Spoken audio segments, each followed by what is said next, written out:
4 na sasakyan kada araw ang nananakaw ayon sa datos ng PNP Highway Patrol Group. Kaya ang ilang eksperto may payo sa mga motorista para maprotektahan ang kanilang mga sasakyan kontra kawatan. Live mula sa Quezon City, may report si Bam Alegre. Bam?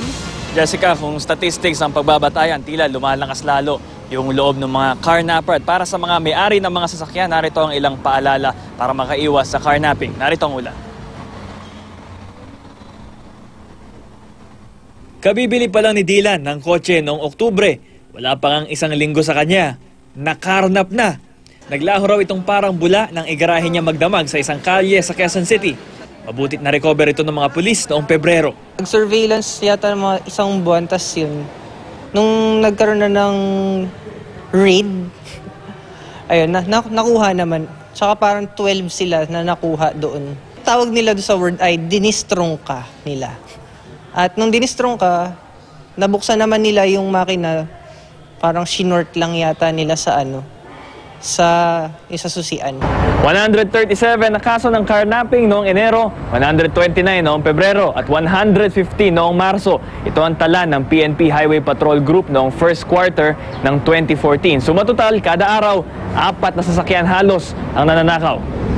Ayon sa PNP HPG, patuloy na nakatutok ang surveillance nila para malutas sa mga kaso ng carnapping.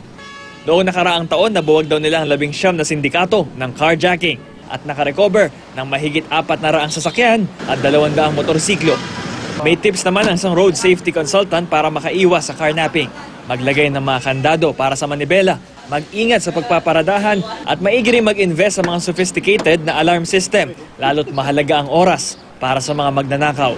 Merong device doon na masa-shut off yung fuel system, o kaya yung electrical system, yung mga ganyan. O kaya madidelay, magkakaroon ng delay. So, kahit mapaandar niya, sandaling minuto lang. Tapos yung iba nga, it can even disable yung sasakyan via cellphone. Dahil merong cellphone yung sasakyan. Maging listo rin daw sa mga modus ng mga carnapper na nabubuking ng mga otoridad para hindi na ito maulit pa. May mga driver na nag-standby kasi sa loob ng sasakyan. So, iniispatan nila yon. Kung magkaroon ng pagkakataon, they'll take the vehicle at gunpoint. No? The other is yung pinapa-valet parking mo yung sasakyan. Hindi mo alam, yung palang nagbabalay parking, may kausap na carnapper. So yung susi mo, kinokopya. Ma'am Jess, walang araw sinasanto. Hindi lang yung mga high-end na mga SUV, pati may mga jeep pa nga or sedan.